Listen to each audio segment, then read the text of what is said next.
Nicolas Bourja, 14 ans, qui se fait assassiner par un jeune du même âge que lui. Petit français, mais d'origine marocaine.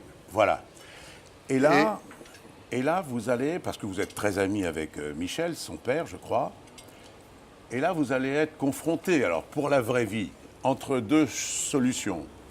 La solution politique qui voudrait qu'on va l'exploiter, il y en a qui vont le faire, puisqu'un jeune Marocain a tué un bon blanc du même âge. Je précise que c'était une bagarre anodine, c'était pas un acte racial, etc.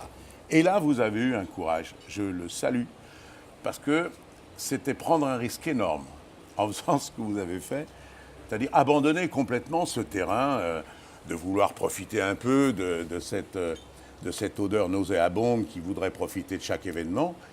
Vous avez, je vous laisse finir. C'est-à-dire que c'est un moment terriblement difficile. C'est dans ma vie de maire, qui est de 18 ans, là, qui est l'événement le plus dramatique. C'est un moment où vous êtes seul dans votre bureau. Ce n'est pas le moment où les adjoints au maire poussent la porte en disant « Puisque tu es là, je viens te dire bonjour ».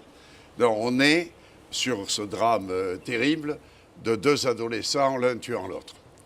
Immédiatement, Le Pen croit qu'il peut saisir cette occasion et dit qu'il veut mobiliser 20 000 personnes de Menton à Perpignan.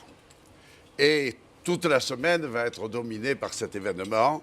Et le samedi, il y a les obsèques du gosse, mais c'est le jour où Le Pen veut rassembler les 20 000 personnes.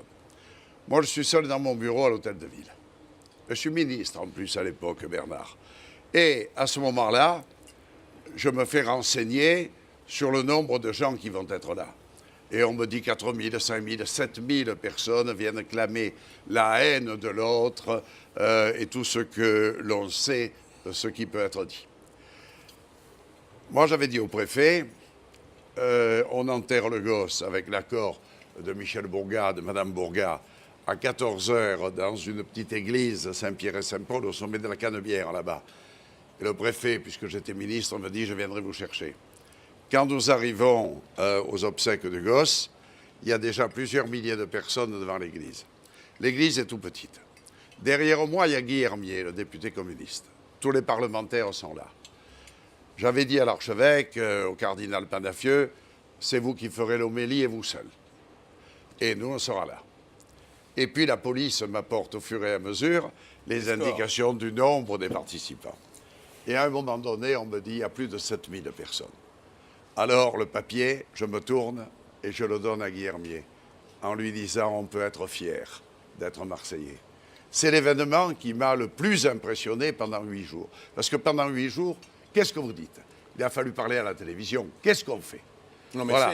Et cette appréciation-là. Nous avons voulu répondre, et les Marseillais ont répondu par un grand rassemblement, sans participer à la haine, à la dénonciation, à la méchanceté que d'ordinaire M. Le Pen dégage. Non, vous voyez bien pourquoi j'avais envie de le sortir, parce que c'est le moment où l'homme prend le pas sur la politique ou le contraire.